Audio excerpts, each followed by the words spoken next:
Hello guys, in today's video I am going to teach you how to join a meeting with the invite link in Microsoft Teams in just a few steps. Okay, so let's get started.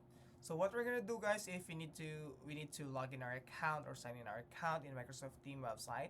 And after that guys, in order for us to join a meeting with the invite link from or in Microsoft Teams. So for me in my screen, as you can see, there's a message here, a new message, so an invitation link from Kent.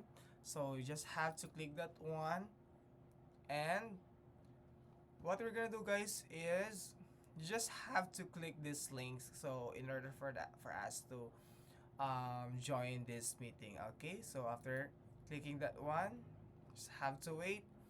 And after join, okay, so if you're good, the camera, you can turn on your camera and of course your microphone. Click the join now.